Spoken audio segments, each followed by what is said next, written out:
السلام علیکم۔ امید کرتی ہوں آپ سب ٹھیک ہوں گی۔ ویڈیو شروع کرنے سے پہلے آپ سب سے کہنا چاہتی ہوں، بالکل عام سی بندی ہوں، خطا کار سی ہوں، اپنی غلطیوں سے سیکھ رہی ہوں اور آخری سانس تک ہر انسان سیکھتا رہتا ہے۔ جیسے کہ میں آپ سب سے کہتی ہوں کہ میں خود اندھیرے سے روشنی تک کا سفر طے کر رہی ہوں، اور اس امید کے ساتھ کہ میری چھوٹی سی کوشش آپ سب کی زندگی میں مددگار ثابت ہو سکے۔ آج کی موٹیویشن، آج کی انفارمیشن جو آپ کے ساتھ شیئر کرنے جا رہی ہوں، وہ کچھ میرا اپنا ایکسپیرینس ہے۔ کچھ دن پہلے میرے ساتھ کچھ ایسا ہوا کہ میں کچھ چیزوں میں پریشان تھی اور بہت زیادہ پریشان تھی۔ تو جب انسان پریشان ہوتا ہے تو وہ اپنی پریشانی میں بہت زیادہ الجھ جاتا ہے۔ ایسے ہی کچھ میرے ساتھ تھا، اور بس ایک امید انسان دل میں لگائے بیٹھا ہوتا ہے کہ اس کی پریشانی بس دور ہو جائے، اور اسی کوشش میں وہ بار بار بس کچھ نہ کچھ کوئی طریقے ایسے ڈھونڈ رہا ہوتا ہے کہ جس سے اس کی وہ مسئلہ اس کا حل ہو جائے۔ تو میرے ساتھ ایسا ہوا کہ میرے سامنے کچھ ایک پوسٹ آئی، اور جب اس پوسٹ کو میں نے پڑھا تو اس کو پڑھنے کے بعد مجھے عجیب سی فیلنگ محسوس ہوئی، جیسے کہ کوئی الفاظ مجھ سے بہت زیادہ سوالیہ انداز میں کیے جا رہے ہوں، اور وہ الفاظ میں نے سمجھا کہ میں آپ اپنی پیاری بہنوں کے ساتھ لازمی شیئر کروں۔ ہو سکتا ہے کہ یہ الفاظ سننے کے بعد آپ کی بھی بہت سارے کویسچنز ہوں جو آپ کے ذہن میں کلیئر آپ کو کر دیں، اور جس طرح ان الفاظوں نے مجھے کلیئر کیا، ہو سکتا ہے یہ آپ کے لیے بھی آپ کے مددگار ثابت ہو سکیں۔ وہ الفاظ میں آپ کے ساتھ شیئر کرتی ہوں۔ کیا آپ کو یقین ہے کہ اللہ آپ کے حالات کو جانتا ہے؟ کیا آپ کو یقین ہے کہ وہ آپ سے محبت کرتا ہے؟ کیا آپ کو یقین ہے کہ وہ آپ کی مدد کر سکتا ہے؟ کیا آپ کو یقین ہے کہ وہ بہترین دے گا؟ کیا آپ کو یقین ہے کہ وہ سب سے زیادہ حکمت والا ہے؟ کیا آپ کو یقین ہے کہ وہ سب سے زیادہ طاقتور ہے؟ اس کے بعد اگر اوپر دی گئی ہوئی تمام چیک لسٹ پر ٹکس ہیں تو سکون حاصل کریں، کیونکہ وہ اللہ تعالیٰ آپ کو خاص طور پر دیکھ رہے ہیں۔ لیکن اگر کوئی ٹک غائب ہے یا سب، تو جان لیجئے کہ یہ تم ہی ہو جس نے منہ پھیر لیا اور اسے پہچانا نہیں۔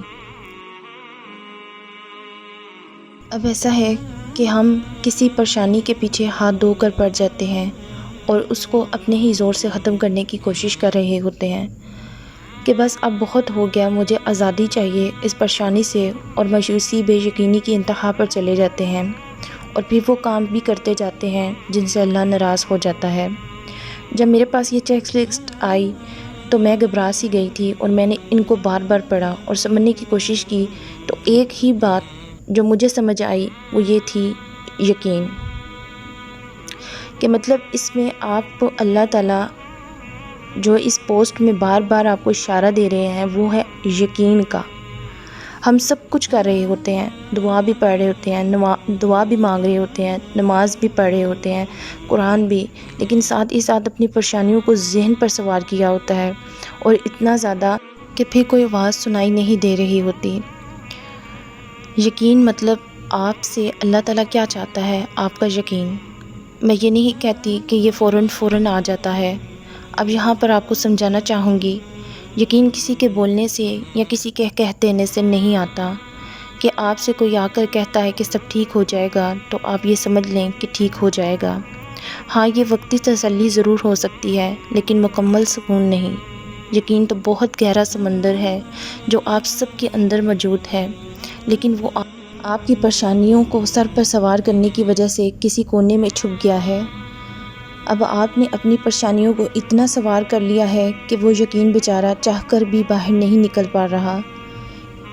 اس لیے تو جب آپ کو کوئی تسلی دیتا ہے یا آپ کو کوئی دلاسا دیتا ہے تو آپ کی امید بڑھ جاتی ہے، آپ کا یقین بڑھنا شروع ہو جاتا ہے۔ آپ کو جب کوئی پیار سے یہ کہتا ہے کہ پریشان نہ ہو، سب ٹھیک ہو جائے گا، تو آپ کو اس انسان سے محبت، الفت سی پیدا ہونے لگ جاتی ہے، اور آپ کی نظریں بار بار اس کی منتظر ہونا شروع ہو جاتی ہیں۔ مطلب یہ کہ آپ کو اس کی کمپنی اچھی لگنے لگ جاتی ہے۔ اب اسی طرح میری پیاری بہنوں، آپ نے سمجھنا ہے اس بات کو کہ وہ تو ایک انسان ہے آپ کی طرح، اس کی دی ہوئی محبت اس کی ایک چھوٹی سی تسلی تمہارا بوجھ کتنا ہلکا کر دیا۔ تمہارے اندر کا یقین جو کسی کونے میں چھپا ہوا تھا وہ ایک چھوٹی سی تھپکی پر باہر نکل آیا۔ تو یہ اس اللہ کی رحمت کی نشانی ہے جو تمہیں اکیلا نہیں دیکھ سکتا۔ یہ اس کے بنائے ہوئے بندے ہیں جو تمہیں دلاسا دے رہے ہیں یا تمہیں دلاسا دینے کے لیے آتے ہیں، لیکن وہ اللہ جو پوری کائنات کا مالک ہے، جس کی شان و شوکت کے جلوے پوری دنیا میں نظر آتے ہیں، جب وہ اپنے اندر اپنے بندے کو پریشانی میں دیکھتا ہے تو کیا وہ اگنور کر دے گا؟ جب کوئی بندہ اپنے ہاتھوں کو دعا کے لیے اٹھاتا ہوگا، اپنے وجود کو رات کے اندھیروں میں اللہ کے سامنے لے کر جاتا ہوگا، تو کیا وہ آپ کو اگنور کر دے گا؟ جس نے اتنی محبت سے آپ کو بنایا، اتنے پیار سے آپ کو تراشا، کیا اس لیے کہ وہ آپ کو آج تنہا چھوڑ دے؟ جب آپ کو سب سے زیادہ ضرورت تھی اس کی، تم روتی ہو، تم تڑپتی ہو اس کے حضور سجدوں میں، تو وہ اللہ جس نے یہ تڑپ ڈالی، تو ایک بار سوچو کیوں ڈالی؟ آپ کے ہاتھوں کو خالی رکھنے کے لیے ڈالی یا آپ کو بے مقصد رکھنے کے لیے؟ نہیں میری پیاری بہنوں، اس نے یہ سب اس لیے ڈالا کہ آپ کا وجود جو کہیں کھو گیا ہے، اس سے دور چلا گیا ہے، وہ اس قابل بن جائے کہ اس کو اس کی رحمت کی نشانیاں نظر آنے لگ جائیں۔ جو پردے تمہاری آنکھوں کے سامنے آ گئے ہیں، جو چیزیں تمہاری نظروں سے دور ہو گئی ہیں، وہ اس لیے کہ تمہیں سامنے والا منظر صاف دکھائی دے سکے۔ اور وہ منظر کون سا ہے؟ اللہ کی محبت کا، اللہ کی رحمت کا، اللہ کے کن کا۔ تو میری پیاری بہنوں، بات چھوٹی سی ہے، بس ایک یقین کی، بس ہم میں کچھ مسنگ ہے، ہم میں کوئی کمی ہے۔ اللہ ہم سب کو وہ نظر عطا فرمائے جس سے ہمیں اپنے عیب نظر آنے لگ جائیں، وہ زبان عطا فرمائے جس سے ہم اپنے لیے معافی مانگ سکیں، وہ ہاتھ پاؤں عطا فرمائے جو نیکی کی طرف چلنے والے بن جائیں، وہ سلیقہ عطا فرمائے جس سے وہ راضی ہو جائے۔ اور جب سب کچھ اللہ کے حکم سے ہے تو پھر تمہارا اس سے بار بار مانگنا بے وجہ کیسے ہو سکتا ہے؟ آپ نے بس ہمت رکھنی ہے اور اپنے اندر کے یقین کو مضبوط بنانا ہے کہ وہ آپ کے ساتھ ہے، اور وہ تمام پوائنٹس جو میں نے آپ کے ساتھ شیئر کیے ان کا جواب آپ نے دینا ہے۔ وہ سب جانتا ہے آپ کے حالات، وہ آپ سے محبت کرتا ہے، وہ آپ کی مدد کرے گا، وہ آپ کو بہترین دے گا۔ بے شک وہ سب سے زیادہ حکمت والا ہے اور سب سے زیادہ طاقتور ہے۔ بس آپ کے دل میں سکون آ جائے گا اور اسی طرح آپ کا یقین بھی مضبوط ہو جائے گا انشاءاللہ، اور آپ اپنی زندگی کے اندھیروں سے بھی باہر آ جائیں گی۔ امید کرتی ہوں میری آج کی چھوٹی سی موٹیویشن، ایک انفارمیشن جو میں نے آپ کے ساتھ شیئر کی، آپ کی زندگی میں مددگار ثابت ہو سکے۔ اپنی دعاؤں میں مجھے یاد رکھیے گا۔ ملوں گی نئی امید، نئی موٹیویشن کے ساتھ۔ اللہ حافظ۔